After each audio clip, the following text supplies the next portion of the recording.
अन्नदाता। पग पग पर है संग तुम्हारे अन्नदाता। लहू किसानों का बन के पसीना सींचता है धरती का सीना। मेहनत का तेरी हक दिलवाने, नई तकनीक नई खोज बताने। पशुधन को गुणवान बनाना, पौध सुरक्षा को सिखलाना, खेती के सब गुर समझाने, भारत का सरताज बनाने। आठों पहर है संग तुम्हारे अन्नदाता अन्नदाता। सुप्रभात, आप सभी दर्शकों का बहुत बहुत स्वागत है अन्नदाता कार्यक्रम में। मैं हूं आपके साथ विभा उपाध्याय। हर रोज की तरह कार्यक्रम में हम लेकर आते हैं खेती बाड़ी से जुड़ी हुई ढेर सारी जानकारियां। तो चलिए सबसे पहले देखते हैं क्या है विशेष आपके लिए आज इस कार्यक्रम में।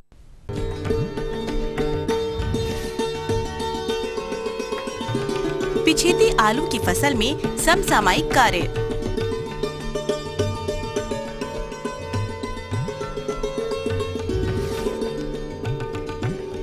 मौन बॉक्सों से मधु निष्कासन पर जानकारी।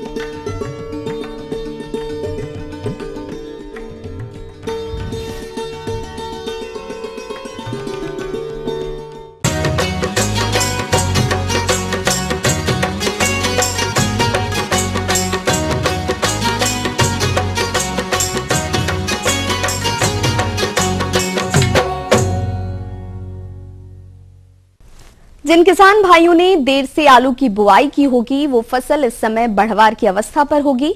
इससे अधिक पैदावार मिले इसके लिए इस समय कौन कौन से समसामयिक कार्यों को करना आवश्यक है, इसके लिए देखिए ये रिपोर्ट। जिन किसान भाइयों ने किसी कारणवश पिछेती आलू की बुआई की होगी उनकी फसल इस समय बढ़वार की अवस्था में होगी। इस फसल से अधिक उपज मिले इस हेतु समसामयिक कार्यों जैसे निराई गुड़ाई, सिंचाई एवं उर्वरक प्रबंधन तथा फल सुरक्षा पर विशेष ध्यान देने की आवश्यकता है। यदि किसान इसमें किसी भी प्रकार की लापरवाही करेंगे तो उसका परिणाम फसल की धीमी बढ़वार, रोग कीटों द्वारा फसल को क्षति के रूप में देखने को मिलेगा, जो कम उत्पादक के कारक बनेंगे। अतः किसान भाइयों, देर से बोई गई आलू की फसल में इस समय कौन कौन से प्रबंधनों को करना है, इस हेतु जानकारी के लिए आज हमारे बीच उपस्थित हैं कृषि विभाग कटिहार के विषय विशेषज्ञ हरि किशोर मंडल। किसान भाइयों, आपने जो मध्यम सीजन में आलू की खेती किए होंगे उसके लिए विशेष रूप से जानकारी की आवश्यकता है और उससे हम किस तरह अधिक से अधिक उत्पादन लें और क्या क्या शस्य क्रिया अपनाएं जो अभी मुख्य रूप से आलू में निकौनी और कमौनी होता है, इस पे विशेष ध्यान की आवश्यकता होता है। किसान भाई और देखे होंगे कि जिनका 15 से 20 दिन का फसल हो गया होगा तो उसमें खरपतवार अधिक मात्रा में उगाती है। इससे मुख्य रूप से जो नुकसान होता है, क्योंकि यह जमीन के सतह से ऊपर मेड़ बना के आलू लगाया जाता है और उसमें अधिक मात्रा में पोषक तत्व की आवश्यकता होती है और यह अधिक आवश्यकता होती है। इसलिए निश्चित रूप से इसमें 2 बार निकौनी करना चाहिए और जितने भी खरपतवार है उनको निश्चित रूप से आप हाथ से या खुरपी से निश्चित रूप से निकाल दें। किसान भाइयों, आपने अगर अभी आलू लगाए होंगे तो उसमें मुख्य रूप से सिंचाई का विशेष रूप से प्रबंधन करने की आवश्यकता होती है, क्योंकि आलू को अधिक से अधिक सिंचाई की आवश्यकता होती है। तो एक सिंचाई निश्चित रूप से कर दें, जिससे क्या होगा कि उसमें जितने भी अंकुर आएंगे पूर्ण रूप से अंकुर आ जाएंगे। और सिंचाई करते समय यह निश्चित रूप से ध्यान रखें कि पूरे मेड़ में पानी भर के सिंचाई नहीं करें, उसकी आधी मात्रा मेड़ के आधी मात्रा में सिंचाई करें। जब आपका आलू 20 से 45 दिन का हो जाए कि 45 दिन, तो निश्चित रूप से आप यूरिया का जो 330 किलोग्राम प्रति हेक्टेयर की दर से आवश्यकता होती है, आधी मात्रा आप बुआई के समय दे दिए होंगे, और अभी मिट्टी चढ़ाने का जब समय आता है तो आधी मात्रा आप निश्चित रूप से इस समय देंगे। जब मिट्टी चढ़ाएंगे तो मिट्टी को आप खोद लें। खोदने के बाद 1-2 दिन हल्के धूप में लगने दें। उसके बाद यूरिया का छिड़काव करके क्यारी में उसके बाद मिट्टी चढ़ाएं। इससे क्या होता है कि आपका जो मिट्टी में अच्छी प्रकार से धूप लगता है और उसमें वायु का अच्छी मात्रा में संचार होता है, जिससे कि पौधे मिट्टी चढ़ाने के बाद आप अच्छी तरह से मेड़ को कुदाली से थपथपा दें, यानी अब अच्छी तरह से मिट्टी को दबा दें। किसान भाइयों, उसके बाद आप तुरंत मिट्टी चढ़ाने के बाद 1 से 2 दिन के अंदर में एक सिंचाई कर दें, और सिंचाई हर हमेशा 10 से 15 से 20 दिन के निश्चित अंतराल पे आलू में सिंचाई करते रहें। किसान भाइयों, एक चीज और इसमें देखा जाता है कि अब जैसे जैसे ठंड बढ़ती जा रही है तो इसमें पाला रोग लगने की, झुलसा रोग लगने की बहुत ज्यादा संभावना बढ़ जाती है। इसलिए उससे पूर्व से ही आप ध्यान दें कि डायथेन M45 2.5 ग्राम प्रति लीटर पानी में मिलाकर छिड़काव करें। उसके बाद 15 से 20 दिन के बाद ब्लाइटॉक्स 3 ग्राम प्रति लीटर के पानी की दर से छिड़काव करें। और तीसरा जो छिड़काव करें वह रीडोमिल 3 ग्राम प्रति लीटर पानी में छिड़काव करें। इससे जो आपके खेतों में पाला लगने वाला होगा, आपके खेतों में झुलसा रोग नहीं लगेगा। किसान भाइयों, इसमें बहुत सारे कीट लगता है, जैसे लाही लग जाता है, और उस सब से जो कीट से सुरक्षा के लिए है, मेटासिस्टॉक 1 ml प्रति लीटर के दर से आप अपने खेतों में, आलू के खेतों में इस दवा का छिड़काव करें, जिससे कीट व्याधि से सुरक्षा हो सके। किसान भाइयों, इन सब छोटी छोटी बातों पर अगर ध्यान देके हम आलू की खेती करते हैं तो निश्चित रूप से अच्छे उत्पादन प्राप्त कर सकते हैं।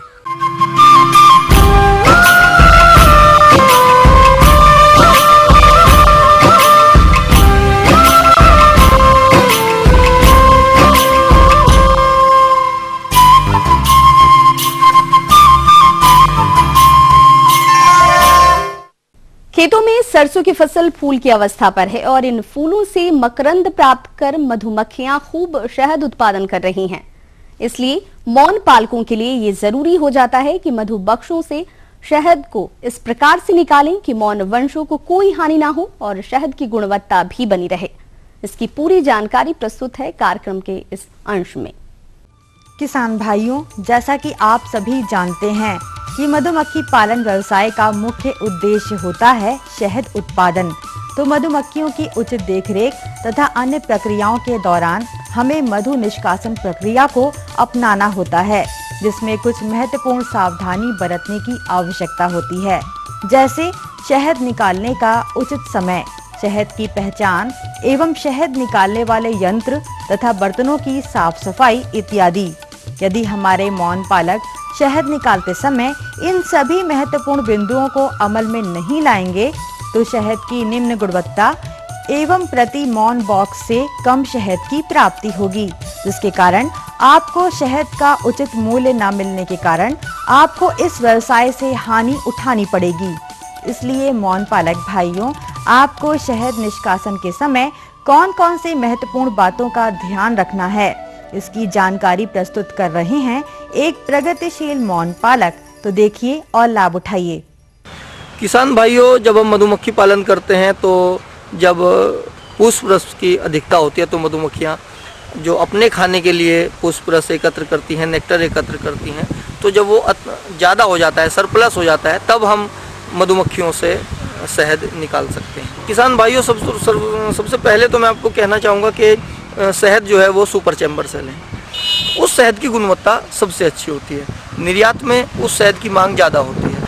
दूसरे जिस दिन आप शहद निकालने का समय जो है वो उस दिन साफ़ सुथरा मौसम होना चाहिए और कमरे का प्रयोग जरूर करें। जो मधु निष्कासक कमरा होता है उसमें आप अपने जो ऑपरेटर्स हैं वो अच्छी तरह स्टेनलेस स्टील के होने चाहिए, साफ़ सुथरे धुले हुए होने चाहिए। और ये समझिए कि आपके कंटेनर हैं वो फूड ग्रेड प्लास्टिक होने चाहिए। किसान भाइयों, जब आप मधुमक्खी के जब आप चेक करते हैं कि हमारा शहद हो गया है, आपने देखा सुपर चढ़े हुए हैं आपके, तो जब आप छत्ते निकालते हैं तो उस समय जब मधुमक्खियाँ पूरी काम पर निकल जाएं, जो हमारा श्रमिक है वो पूरा काम पर निकल जाए, तब आप लगें। बहुत जल्दी सुबह 8 या 9 बजे शहद निकालने के कार्य में ना लगें। कम से कम 11 बजे तक, 11:30 बजे तक आप इंतजार करें। उसके बाद जब हमारा श्रमिक मधुमक्खियाँ काम पर लग जाएँ तब आप शहद निकालने का कार्य प्रारंभ करें। 80% सील छत्ते हों वही छत्ते निकालें। अंडा लार्वा प्यूपा के छत्ते ना निकालें। जैसे आपने निकाल लिया उसके बाद अंडा लार्वा प्यूपा है तो उनको वापस बॉक्स में रख दें। और जो पूरे फ्रेम में शहद है, करीब 80% सील हुए हुए छत्ते हैं, उनको ब्रश की सहायता से मधुमक्खियों को हटा दें। हल्के धुएं का भी प्रयोग कर सकते हैं, लेकिन उसमें कोई जहरीली चीज़ ना हो, ये ध्यान रखें। तो हल्के धुएं का प्रयोग करके और ब्रश का प्रयोग करके मधुमक्खियों को हटा सकते हैं। और उसके बाद उनको डब्बे में डाल करके वापस जो आपका कमरा है जहाँ शहद निकालते हैं वहाँ लेकर के आएँ और चाकू से, स्टेनलेस स्टील का चाकू का प्रयोग करें, उसको अनकैपिंग करके मशीन में लगाएं। और उसका जो आपका एक्सट्रैक्टर है ये भी स्टेनलेस स्टील का होना चाहिए। और उसको हनी निकाल करके आप जब स्टोर करते हैं तो वो कंटेनर भी फूड ग्रेड प्लास्टिक के होने चाहिए। और जो हनी आप निकालते हैं वो करीब 18 से 20% जब उसमें मॉइस्चर आ जाए तब आप निकालें। वो एक तो यह है कि आप उसमें 4-6 महीने, अगर आप बाज़ार में आपको अच्छा मूल्य नहीं मिल रहा है तो उसको स्टोर कर सकते हैं, रोक सकते हैं। किसान भाइयों, जहाँ तक शहद के स्टोरेज का सवाल है तो शहद आप जब भी स्टोर करें एयर टाइट कंटेनर में करें, फूड ग्रेड प्लास्टिक के कंटेनर में करें। और प्रयास करें, अगर अभी आपको रेट अच्छा नहीं मिल रहा है तो कुछ समय तक रोक सकते हैं, लेकिन वो तभी जब उसका मॉइस्चर 18 से 20% हो। इससे ज़्यादा मॉइस्चर का शहद आप ज़्यादा समय तक ना रोकें, उसको साथ साथ मार्केट में सेल कर दें। तो किसान भाइयों, जब आप छत्ते आपने एक्सट्रैक्शन कर लिया, छत्ते आपके पास खाली बच जाते हैं, तो जो आपका कई बार जैसे पराग युक्त छत्ते भी आ जाते हैं और कुछ किसान भाई हमारे सील्ड ब्रूड के छत्ते भी निकाल लेते हैं। तो उनको ऐसा ना करें कि एक ही बक्से में आपने पूरा सील्ड ब्रूड डाल दिया, एक में पूरे खाले डाल दिए, या 4-5 छत्ते आपने पराग के एक ही बक्से में डाल दिए। जो डालने वापस छत्ते जो आदमी डालता है वो अच्छा ट्रेनिंग शुदा व्यक्ति होना चाहिए। और जो आपके अगर सील्ड ब्रूड भी आपने कुछ छत्ते निकाल दिए ज़्यादा शहद होने के कारण, तो उनको बराबर मात्रा में बांट करके डालें। पराग के छत्ते सभी एक बक्से में न डालें, उनको अलग अलग करके एक एक छत्ता एक एक बक्से में डालें। और ये काम जितना जल्दी हो सके, क्योंकि सील्ड ब्रूड जब आप कई बार किसान भाई देखा जाता है निकाल लेते हैं तो वो ज़्यादा समय तक अगर सर्दी के समय बाहर रखा रहे तो वो चिल्ड हो सकता है, ठंडा हो सकता है और वो मर सकता है। तो इसलिए इस काम में जितना जल्दी बक्से से निकाल करके आप मशीन तक ले जाएं और एक्सट्रैक्शन करने के बाद तुरंत उनको वापस बक्से में डाल दिया जाए। तो किसान भाइयों, मेरा अनुरोध है कि इन सभी बातों का यदि आप ध्यान रखेंगे तो एक सफल मौन पालक आप होंगे और अपने मधुमक्खी पालन व्यवसाय द्वारा आप अधिक से अधिक लाभ प्राप्त कर सकते हैं। तो ये थी कुछ उपयोगी जानकारियां। आगे है एक छोटा सा ब्रेक और जल्द लौटेंगे और कार्यक्रम में आगे आपसे चर्चा करेंगे।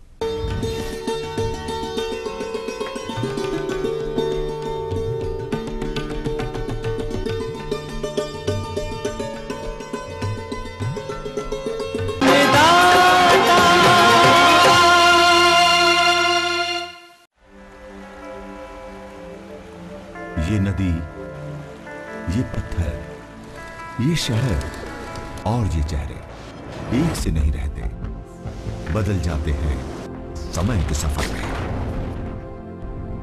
फर्श या अर्श सब टिका है टाइमिंग पर, क्योंकि टाइम एक सा नहीं रहता।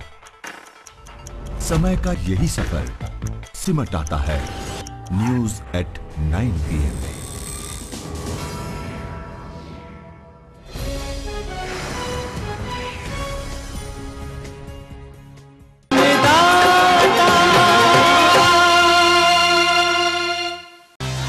छोटी मोटी घटनाएं और दुर्घटनाएं प्रदेश में दिन भर होती ही रहती हैं। अगर आपको दिन की सबसे बड़ी खबर का लेना हो जायजा तो देखिए खास खबर। ब्रेक के बाद एक बार फिर से आप सभी दर्शकों का अन्नदाता कार्यक्रम में स्वागत है। बढ़ते हैं अगली प्रस्तुति की ओर।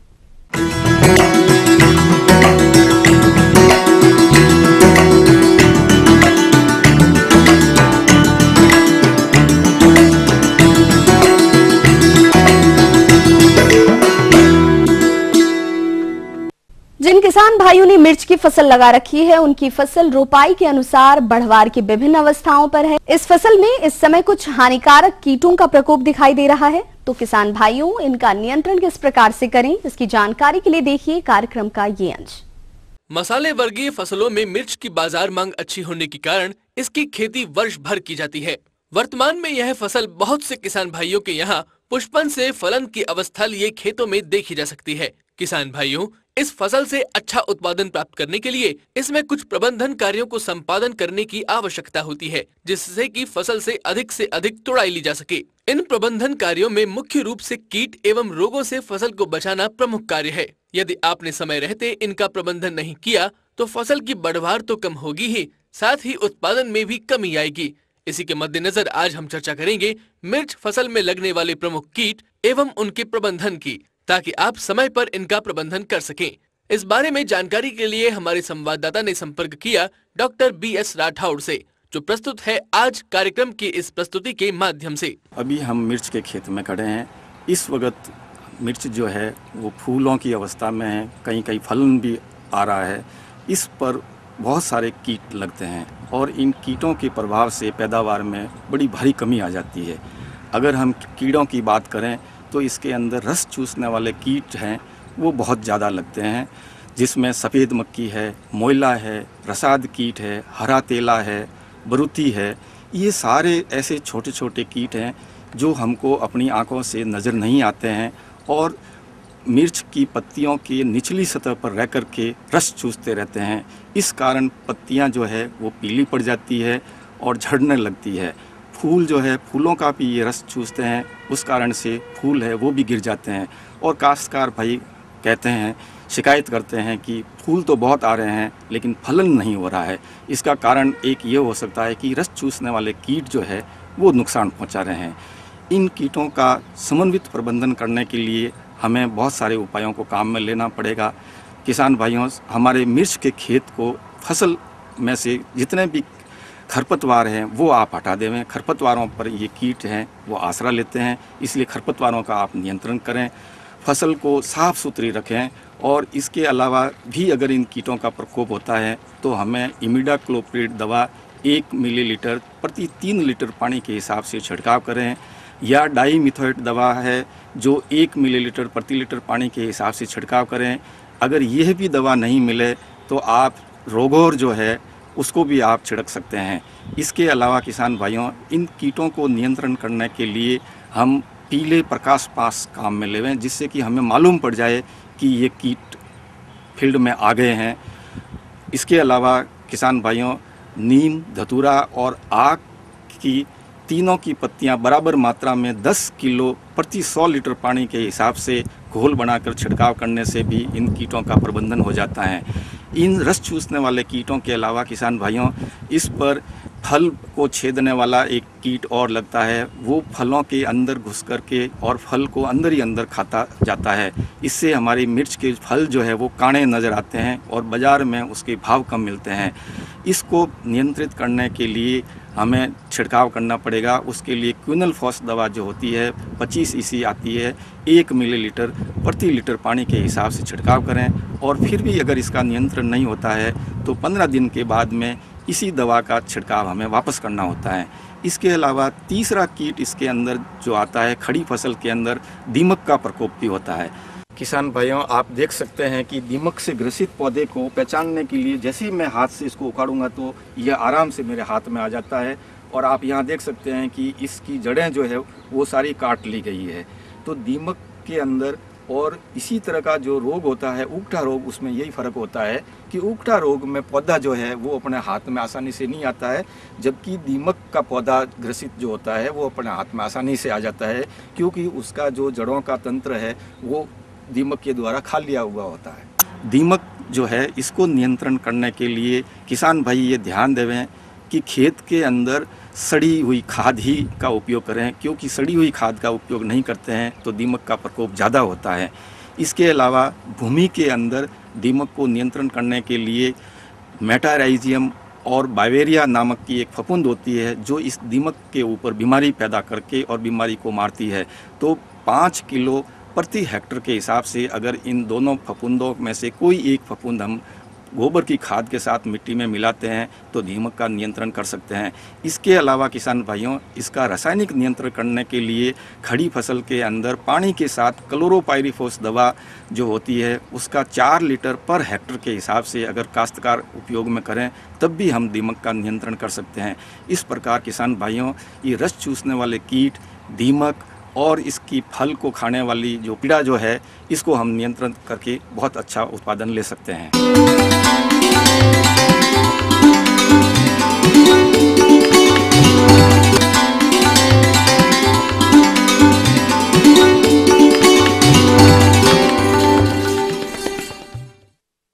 अन्नदाता हेल्पलाइन निशुल्क फोन संपर्क सेवा के माध्यम से आपके द्वारा पूछे गए प्रश्नों में से 1 या 2 महत्वपूर्ण प्रश्नों को हम अपने कार्यक्रम में शामिल करते हैं और इसी तरह आज का चयनित प्रश्न और उसका जवाब इस प्रकार है। ग्राम मझवा, जिला पटना के कृषक अवधेश कुमार, आप अन्नदाता निशुल्क फोन संपर्क सेवा के माध्यम से हाइड्रोपोनिक तकनीक से हरा चारा उत्पादन के बारे में जानकारी चाहिए है। तो अवधेश कुमार जी, आपकी जानकारी के लिए प्रस्तुत है कार्यक्रम का यह अंश। तकनीक में बिना जमीन के जो है हरा चारा का उत्पादन किया जाता है। हरा चारा उत्पादन के लिए इसमें सिर्फ 3 चीजों की आवश्यकता होती है। पहला है पानी, फिर पोषक तत्व और धूप की आवश्यकता होती है। नियंत्रित जलवायु में, पर्यावरणीय जलवायु में हम जो है हरे चारे का उत्पादन करते हैं। इस मशीन में जो है 15 से 25 डिग्री सेंटीग्रेड टेम्परेचर पर और 80 से 85% आर्द्रता पर जो है हरे चारे का उत्पादन किया जाता है। ये एक दिन में करीब 20 से 40 ट्रे, और दूसरे शब्दों में हम कहें तो 240 से 480 किलो हरा चारा एक दिन में जो है इस मशीन में उगाया जा सकता है।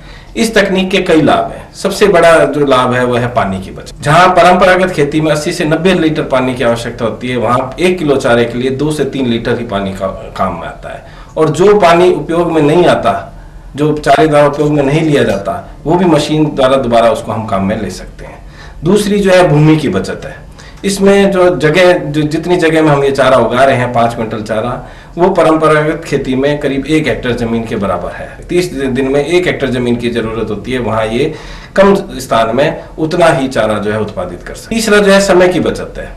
एक आदमी 2 से 3 घंटे में इस मशीन का सारा काम करके इस चारे को आराम से उगा सकता है, तो परिश्रम की कम जरूरत होती है। चारे का विकास बहुत तीव्र गति से होता है।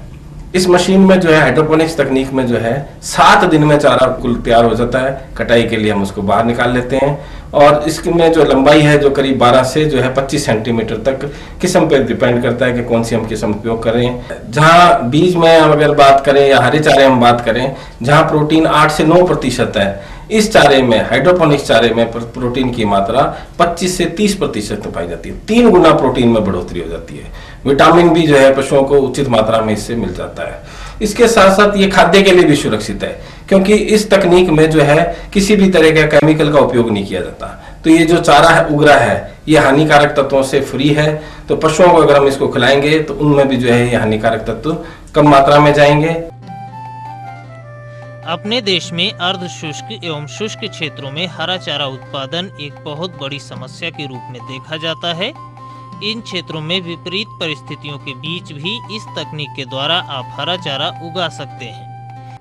20 लाख की लागत वाली यह मशीन, जिसमें 2.5 से लेकर 5 क्विंटल चारे का उत्पादन प्रतिदिन होता है, बड़े डेयरी व्यवसायियों के लिए उपयुक्त है, परंतु मध्यम एवं छोटे डेयरी व्यवसायियों को चिंतित होने की आवश्यकता नहीं है, क्योंकि इसके छोटे मॉडल भी बाजार में उपलब्ध हैं।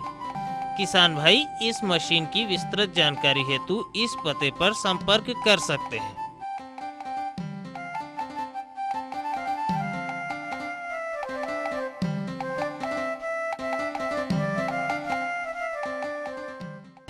ग्राम कुत्तू, जिला रांची के कृषक रितेश, आप अन्नदाता निशुल्क फोन संपर्क सेवा के माध्यम से सर्दी के मौसम में मुर्गियों की देखरेख एवं प्रबंधन के बारे में जानकारी चाहिए। तो रितेश जी, आपकी जानकारी के लिए प्रस्तुत है कार्यक्रम का यह अंश। किसान भाइयों, ठंडा का टाइम है, अभी लहरी का प्रकोप घिरे हुए है चारों तरफ, इसलिए मुर्गियों का पालन पोषण के रख रखाव में सावधानी बरतने की बहुत आवश्यकता है। जिन किसान भाइयों ने फार्म खोल रखी है उनको ठंडा से बचाव के लिए अति आवश्यक जलावन का व्यवस्था करें, या कुहा से बचाव के लिए बिजली जहाँ पर है वहाँ पर तो आप बिजली के माध्यम से हीटर जलाते हैं। मुर्गी का जो सेट बनाकर रखे हुए हैं 2-4 बल्ब टांग दें अलग अलग दूरी पर, नहीं तो बच्चे एक पे चढ़ करके जैसे ही लाइन कटेगा या कम होगा टेम्परेचर बच्चे मरने लगते हैं। पूरे रूम में 4-5 जगह हीटर या बल्ब जला दें जिससे उसको बॉडी के अनुरूप उसको टेम्परेचर मिल सके। ठंड से बचाव के लिए चारों तरफ से कोहरा ना अंदर प्रवेश करे, जिससे बोरे के टाट चाट या जो भी हो उसको ढक करके रखें। जब ज्यादा कोहरा गिरने लगे तो उसको अगल बगल में थोड़ा सा धुआं कर दे, जिस कुहासा की फाड़ देता है और शीतलहरी में कमी आती है जो रूम टेम्परेचर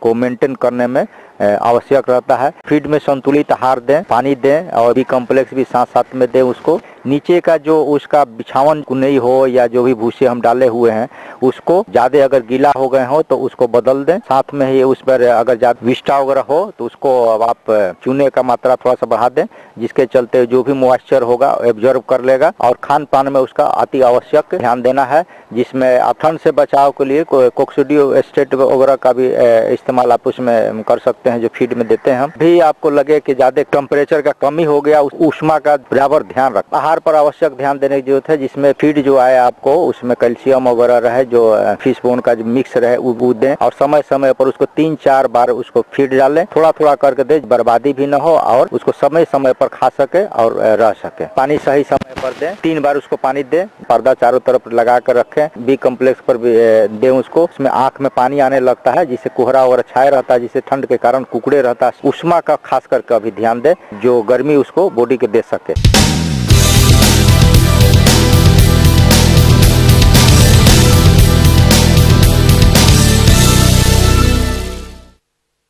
राज्य के विभिन्न मंडियों में कृषि उत्पादों के चढ़ते और उतरते बाजार भाव की संक्षिप्त जानकारी इस प्रकार है।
हम ये उम्मीद करते हैं कि आज का कार्यक्रम आप सभी दर्शकों के लिए उपयोगी रहा होगा। किसान भाइयों, अन्नदाता आपकी सेवा के लिए संकल्परत है। कृषि संबंधित समस्या एवं सुझावों के लिए आप हमें इस पते पर संपर्क कर सकते हैं। प्रोड्यूसर अन्नदाता, ETV Bihar Jharkhand, Ramoji film city Hyderabad 501512। साथ ही आप हमें ईमेल भी कर सकते हैं। हमारा ईमेल है annadatabihar@etv.co.in। और इसके अतिरिक्त आप हमें निःशुल्क हेल्पलाइन नंबर 180042540885 पर दोपहर 2 बजे से लेकर 3 बजे के बीच भी संपर्क कर सकते हैं। फिलहाल अन्नदाता की पूरी टीम को इजाजत दीजिए। कल फिर इसी समय आपसे मुलाकात होगी कृषि संबंधित कुछ और रोचक जानकारियों के साथ। नमस्कार।